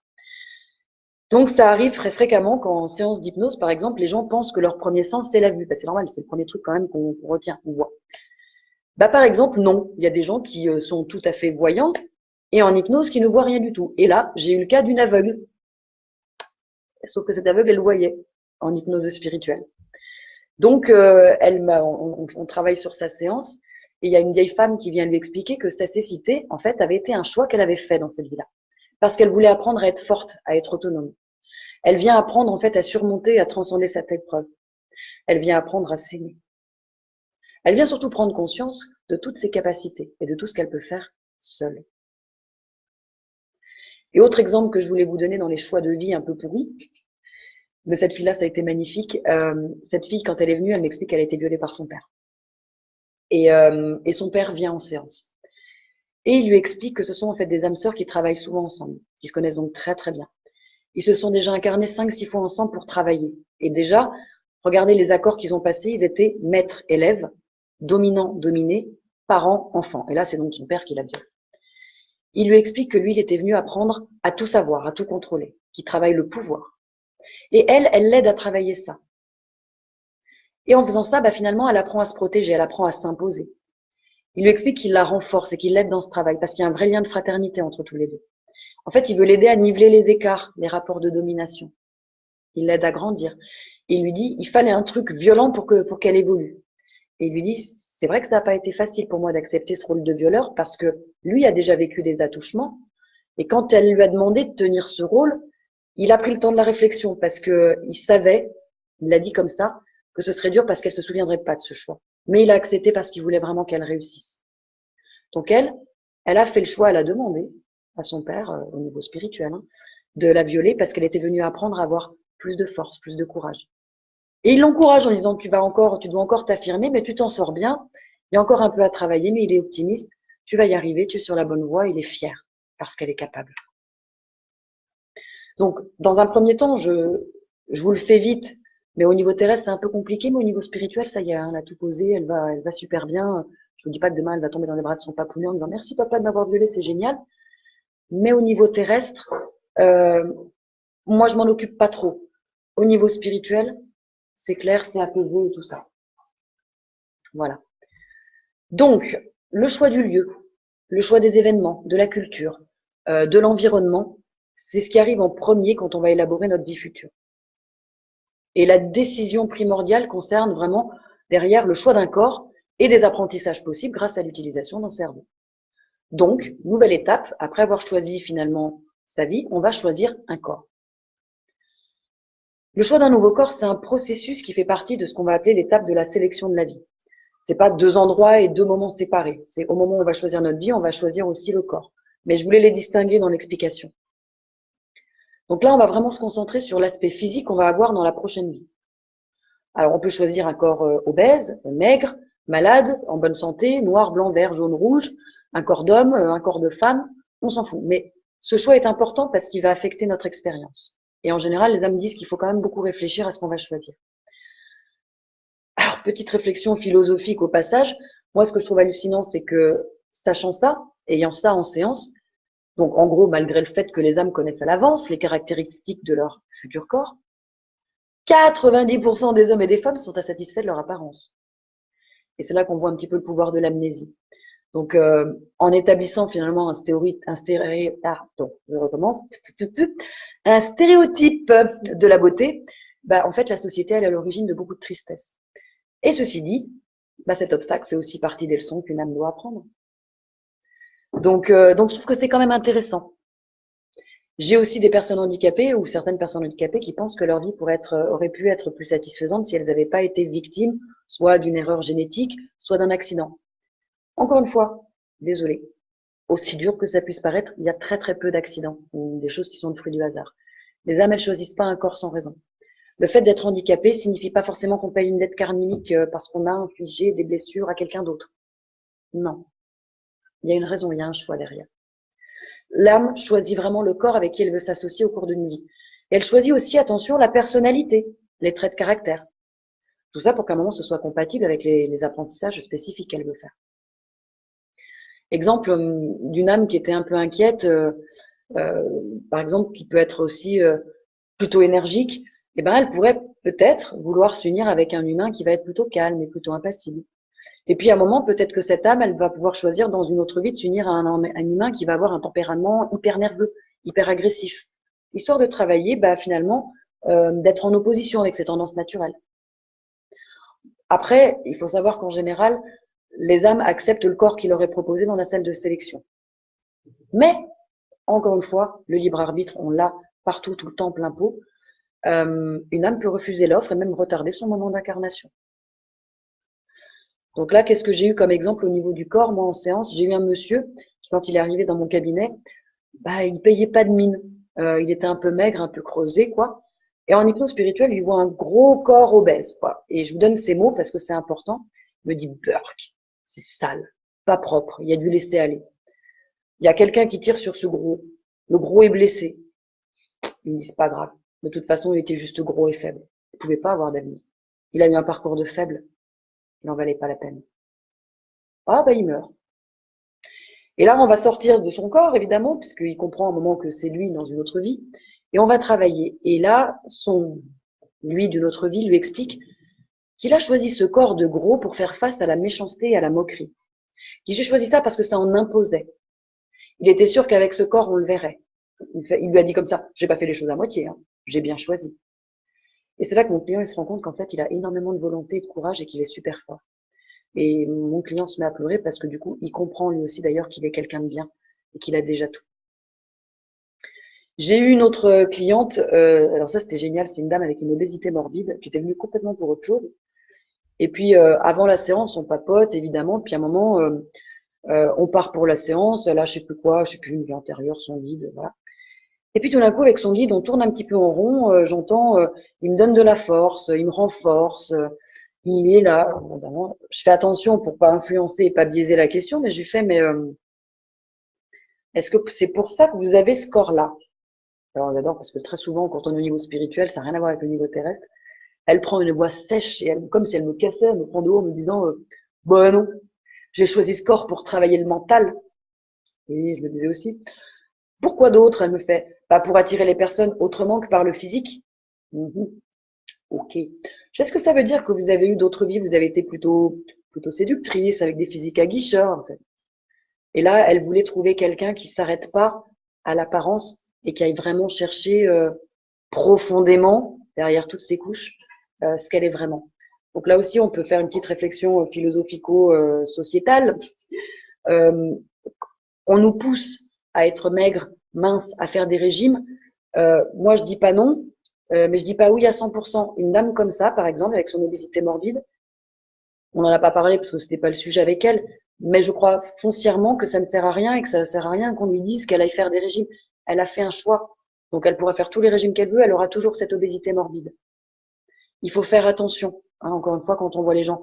C'est pas parce que les gens sont gros, gras, obèses qu'ils sont dans un laisser-aller. Il y a très certainement un choix derrière qui nous échappe au niveau terrestre. Donc un tout petit peu de respect et de distance. Donc faut pas tout le monde au régime pour X raisons à la con, parce que ça fait bien de faire du 22, quoi, taille machin. Non. Voilà. Voilà ce que je pouvais vous dire un petit peu sur le choix du corps et le choix de la vie. Donc une fois qu'on a choisi ça, on va retourner dans notre famille d'âmes. Là aussi, je vais essayer de vous mettre des mots terrestres. C'est un peu comme un long métrage au cinéma. On va ou distribuer les rôles que chacun va jouer dans la prochaine vie, ou il y en a qui vont se proposer spontanément. Donc c'est un peu comme s'il y avait des offres d'embauche. Voilà, je cherche un père, je cherche une mère. Tiens, moi je voudrais bien être ton mari. Tiens, moi je postule pour être ton enfant. On répartit les rôles. Une fois qu'on a réparti les rôles, on va répéter et répéter et répéter le scénario de notre vie future. Quand on est un petit peu au point, on va commencer à parler un petit peu de l'autre étape. On va aller dans ce qu'on va appeler une sorte de classe, c'est pas joli le mot classe, mais bon, une sorte de classe de reconnaissance où il y a des guides, là aussi un petit peu au vol, hein, qui vont nous aider à ancrer ce qu'on va appeler des signes de reconnaissance. Ces signes de reconnaissance, ils vont déclencher à certains moments de notre vie des pensées ou des actions bien précises. Ces signes de reconnaissance, ils vont à un moment nous permettre de nous rappeler certaines balises ou certains indices dans l'existence. Ce sont des repères en fait pour qu'on rencontre nos âmes sœurs. Alors ça peut être par exemple juste un rire, Ça peut être vous dansez avec quelqu'un et la personne vous marche sur les pieds. Moi, je vais vous donner un exemple qui est très très personnel, mais j'ai pas eu le moindre doute. J'ai repris à ce moment-là les bouquins de Newton pour aller chercher. Euh, alors, que je ne fasse pas paniquer tout le monde. Je suis très professionnelle, hein, la partie client, la partie personnelle. Un jour, j'ai un jeune homme qui m'appelle et qui me demande un rendez-vous pour l'hypnose spirituelle. Et je regarde mon planning, je lui fais écouter, soit j'ai dans 10-15 jours, soit après je suis à presque 3 semaines, un mois. Donc il me prend le rendez-vous à pratiquement un mois. Et enfin, la prise de rendez-vous se fait tout à fait normalement. Et je raccroche et je vous jure que je suis restée mais peut-être 20 secondes, mais bête, devant mon téléphone, à me dire mais qu'est-ce qui vient de se passer? Je suis amoureuse de cet homme-là. Je fais Alexandrine, tu te calmes, tu ne me connais pas, tu ne l'as jamais vu, des voix douces, des voix de velours, des voix chaleureuses, tu en as déjà entendu, remets les pieds sur terre, quoi. Et j'ai ri tant bien que mal pratiquement les 3 semaines d'attente. On fait sa séance, il revient pour débriefer un petit peu plus tard. Et c'est vrai qu'il est resté très très tard. Et là, on a commencé à papoter. Et je commence à lui expliquer, ni plus ni moins, ce qui s'est passé pour moi. Et là, il me regarde, je le vois qu'il se décompose, le pauvre. Et il me dit pareil. Pareil, comment ça? Il m'explique il a eu le même ressenti, fait j'ai raccroché, j'ai pas compris ce qui s'était passé, j'ai pas compris pourquoi j'avais pris le rendez-vous le plus tard. Il fait j'ai prié pour que vous soyez vieille, grosse et moche en me disant pourvu qu'elle soit pas bien, pourvu qu'elle soit pas bien. Moi je lui dis mais moi je suis sûre que que c'est le père de mes enfants. Là je le vois qui se décompose parce qu'on se connaît quand même pas trop bien. Et il me dit pareil. Je fais non sérieusement. Donc c'est un signe de reconnaissance, voilà. Et je suis persuadée que cette voix au téléphone a déclenché, que ce soit chez lui ou chez moi, bah voilà, il n'y a pas d'autre mot, une reconnaissance. C'est une âme sœur. C'est quelqu'un avec qui il fallait qu'on travaille et qu'on se retrouve et qu'on fasse certaines choses ensemble. Donc, ces super guides vont ancrer en nous des signes de reconnaissance pour que on puisse retrouver les âmes sœurs, avoir justement, encore une fois, des repères, des pensées, des actions à certains moments. Une fois que tout est en place, bah, écoutez, hein, on se jette à l'eau. Il faut renaître. Donc, j'ai des personnes qui disent en général qu'après avoir voyagé de retour finalement vers la Terre, oh merde, pardon. Les gens racontent que quand ils retournent sur Terre, ils voyagent un peu comme dans un tunnel. Alors, pas tout à fait le même que quand ils ont pris quand ils sont morts, mais que c'est un peu comme un tunnel pour rentrer dans le ventre de la mer. Euh, En général, toutes les âmes sont d'accord, à l'unisson, pour dire que la mort, c'est de la gnognotte, c'est plutôt une libération, c'est très sympa, alors que la naissance, c'est plutôt un moment douloureux. C'est un moment beaucoup plus traumatisant, parce que se retrouver dans un corps engoncé, je vais même dire dans un corps avec un cerveau tout petit, des émotions, des sensations, c'est vraiment pas une partie de plaisir. Après, il faut savoir que à peu près jusqu'à en moyenne 5 ans, l'âme quitte le corps régulièrement du bébé, de l'enfant, pour voyager ou pour aller rencontrer d'autres âmes ou pour faire ce qu'elle a à faire, parce que c'est pas très intéressant hein, à cet âge-là. Il n'y a pas besoin d'être présent à 100%, mais il faut savoir que l'âme, elle revient toujours dans le corps hein, en cas de besoin, elle est jamais loin. Donc voilà. Donc les premières années, l'âme, elle est plutôt à travailler, à intégrer son énergie avec le cerveau du petit être avec qui il partage ce corps, quoi. Voilà. Donc l'âme fait des sorties de corps tout le temps, toujours, quand on est petit, donc inconsciemment à partir de l'âge de 5 ans. Quand on devient plus adulte, il y en a qui font des sorties de corps absolument conscientes. En hypnose spirituelle, on fait, ça s'appelle une sortie de corps, c'est un voyage astral. Et donc, on l'a déjà vu aussi pour ceux qui sont guides ou qui ont des choses à faire. En général, c'est la nuit, là aussi quand le corps est au repos, que l'âme va se balader. Alors, j'ai eu un cas, moi, de renaissance qui est assez jolie dans la description, je trouve. Euh, alors cette fille, elle me dit au début, elle me dit c'est comme si j'étais en l'air. Je suis en mouvement, c'est lent, un peu comme si je flottais. Je suis en attente. Elle dit c'est comme s'il y avait des nuages au-dessus. C'est clair. Puis d'un coup, elle me dit je glisse un peu comme sur un toboggan. J'arrive dans un endroit noir. C'est un peu comme si j'étais enfermée dans une pièce, mais ça balance. Donc là, elle percute qu'elle est dans le ventre de sa maman. Elle me dit c'est pas super agréable, je me sens seule. Elle me dit, j'ai un sentiment de séparation. C'est pas un tout. Elle me dit, ça me gêne parce que ça ne fait pas un. Après, elle me décrit qu'il y a quelque chose qui s'ouvre lentement, lentement. Elle me dit, je glisse. Et là, elle me dit qu'elle pleure. Elle me dit, j'ai l'impression d'être dans un linge. Je ressens juste moi. Je me sens seule. Je me sens loin. Et le toubib me met une petite claque et me donne à ma mère. Et elle me dit, je suis en colère, hein. Elle me décrit qu'elle a aussi un sentiment de vomissement. Donc c'est pas super agréable l'incarnation, le moment où on rentre dans le ventre de la maman, le moment où on arrive au monde. Et donc après la naissance, assez rapidement, cette amnésie arrive et bloque la mémoire. J'aurai le temps de refaire certainement un live sur le sujet de l'amnésie, pourquoi est-ce qu'on oublie tout ça. Je ne vais pas le développer maintenant. Voilà. Au niveau des spécialités, je vous en ai un petit peu déjà parlé tout à l'heure, donc il y en a évidemment qui sont guides, qui sont enseignants, mais encore une fois, pas que. Comme il y a des jeunes, des bébés âmes, il y a des gouvernantes pour les jeunes âmes qui ne sont pas encore incarnées. On va trouver aussi des spécialistes de l'éthique. Il y a aussi des âmes dont leur spécialité, c'est d'harmoniser. Ils vont restaurer l'énergie perturbée sur la surface de la Terre.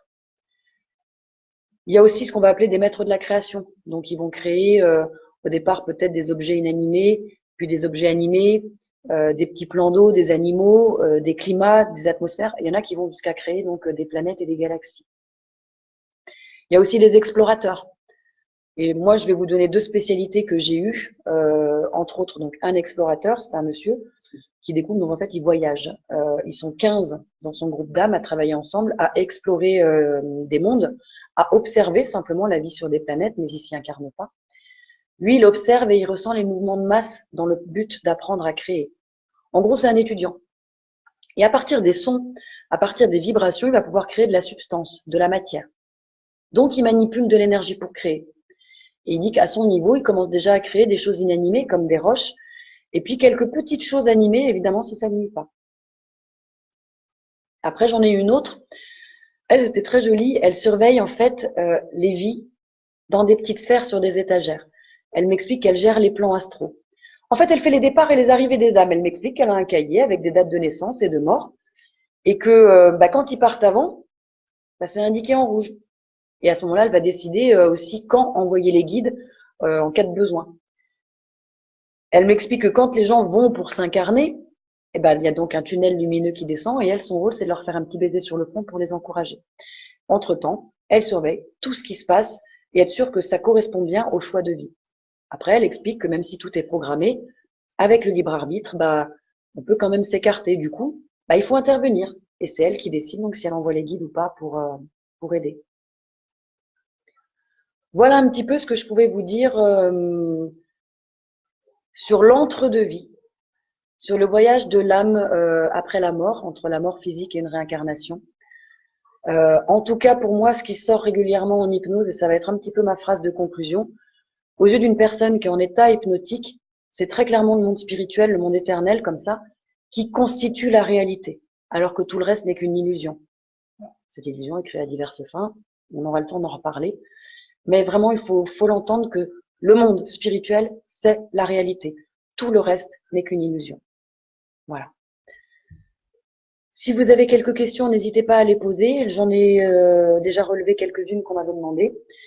Il y avait Jean-François qui me demandait si l'énergie qui nous entoure, qu'on peut appeler aussi le chi dans la philosophie japonaise, ou encore c'est qu'on appelle le cosmos, est-ce que c'est le produit ou est-ce que c'est le fruit des âmes non incarnées ou est-ce que ce sont les âmes elles-mêmes? Donc Jean-François, l'énergie qui nous entoure, ce chi, ça n'a rien à voir avec les âmes. C'est plutôt ce que je vais appeler, moi, mon vocabulaire, c'est la source. Cette énergie de vie, cette énergie universelle. Voilà. Je réponds juste rapidement parce que je t'ai déjà répondu, mais voilà, ce ne sont pas les âmes qui nous entourent. Autour des arbres, les habitations, les animaux, c'est vraiment l'énergie universelle de vie qui est issue de la source. Luc avait posé comme question pourquoi dit-on d'une personne que son âme est pure, qu'elle a une très belle âme? Alors, je suis désolée, répondre un petit peu sans répondre. Je vais surtout répondre à deux niveaux. Au plan spirituel, je l'ai dit, je le redis, j'insiste, toutes les âmes sont pures, sont belles, sont lumineuses, sont entières, sont accomplies, sont dans la perfection, sont dans l'omniprésence, l'omniconscience, l'omnipotence, sont dans ce rayonnement d'amour et de lumière qu'on est. Donc, il n'y a pas d'âme pure ou de belle âme là-haut. C'est toutes les mêmes. Et elles sont toutes pures et belles.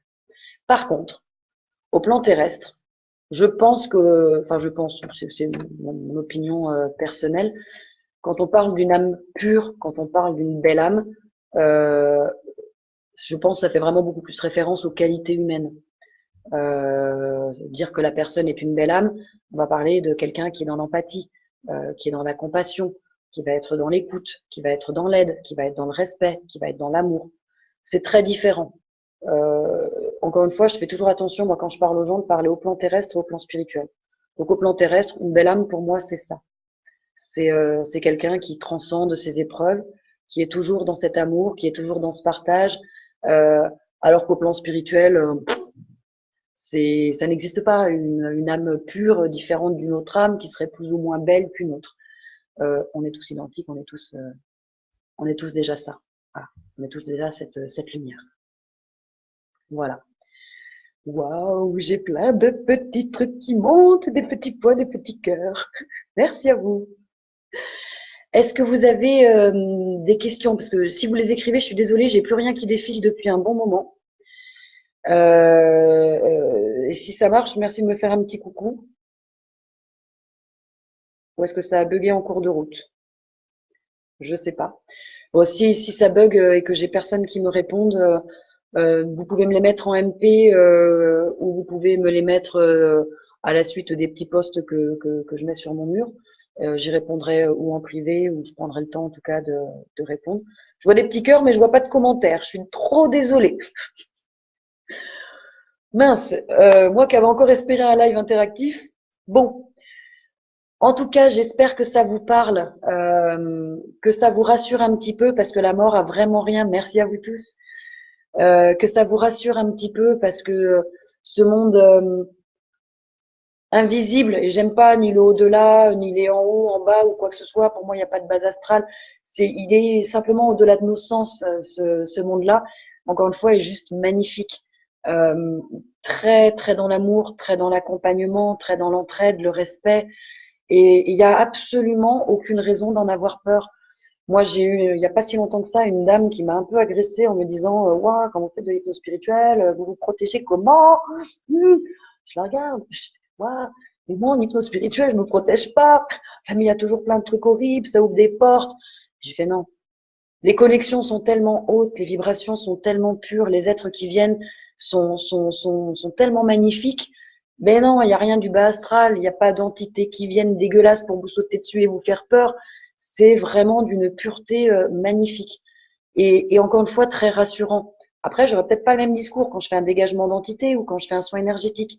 Mais en hypnose spirituelle, vu qu'on n'est qu'avec des guides super hauts, des messages d'amour dans tous les sens, ben non, il n'y a pas besoin de protection, il se passe jamais rien de grave, de mal, d'horrible, c'est toujours super. Voilà. Donc, je referme cette thématique sur l'entre-deux-vie. Je vous annonce que je vais essayer de les séparer, je pense aussi ces deux-là. La semaine prochaine, je pense que je vais rester d'abord sur les jeudis. La semaine prochaine, justement, la thématique, ça va être plutôt sur les défunts qui viennent en séance. Pourquoi est-ce qu'ils viennent? Est-ce que ça peut nous aider à, je sais pas, à passer un deuil? Voilà, qui sont-ils? Est-ce qu'ils nous veulent du mal? Mais non. Voilà, les défunts qui peuvent venir en séance, ça arrive fréquemment et voir un petit peu ce qu'on peut en attendre ou aller chercher ou comment aborder ça quand on a perdu quelqu'un plus ou moins récemment, mais qu'on a plus ou moins pas fait son deuil aussi. Voilà. Sur ce, encore un immense merci à tous ceux qui ont été là et qui ont tenu 1 heure et demie à m'écouter. Je vous prie encore une fois de faire des partages pour annoncer les lives ou sur les vidéos parce que je pense que ça doit parler. Ah, ça y est. Merci, mais c'est nous qui choisissons. Mais oui, Patricia, on choisit tout. Mais quand je dis tout, c'est tout. Encore une fois, le corps, l'intelligence, les traits de caractère, la personnalité, notre mort, avec qui on s'incarne. On a notre libre arbitre plein pot. qui s'exerce dans l'au-delà. Comme je l'ai expliqué, on ne nous force pas à nous incarner, on ne nous force pas à prendre un corps de merde ou une vie de merde. Et sur Terre, on a aussi notre libre arbitre qui s'incarne, qui s'applique plein pot. Par contre, c'est relativement déterminé parce qu'il y a bien une feuille de route, il y a bien un plan de route. Mais on est libre de faire ce qu'on veut. On peut au rond-point avancer, prendre un chemin de traverse, faire 3 fois le tour, faire demi-tour.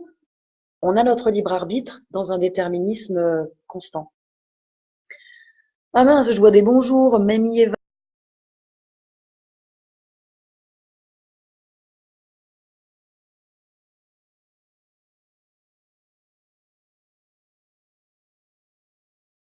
J'ai parlé trop longtemps.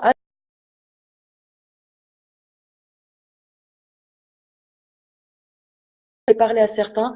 Encore une fois, je disais partager les vidéos parce que je pense que même si les gens viennent pas en séance, ça peut rassurer énormément de gens d'entendre ça ou de lire tout ça. Ces livres-là, encore une fois, je n'ai aucune action dans ces personnages-là, mais je vous les recommande parce que c'est très bien écrit, c'est très pédagogique et encore une fois, je fais pas de prosélytisme religieux, mais ce sont vraiment des bibles qu'on devrait tous avoir sur notre table de chevet parce que vous allez y trouver votre vie, sans que ce soit la vie de Sabrina ou Sandrine ou Franck ou Julie ou Mamie Eva Raphaël. Mais vous allez comprendre beaucoup de choses. Voilà. Euh, sur ce, je vous souhaite une excellente fin de semaine. À tous les footeux, très bonne Coupe du Monde. Euh, un nouvel été qui commence aujourd'hui, il a mis le temps, mais tant mieux, on va enfin en profiter. Et du fond du cœur, merci à vous, merci d'être là et ben, tout mon amour à vous. Je vous dis à la semaine prochaine sur la thématique donc des défunts en séance. À très bientôt. Au revoir.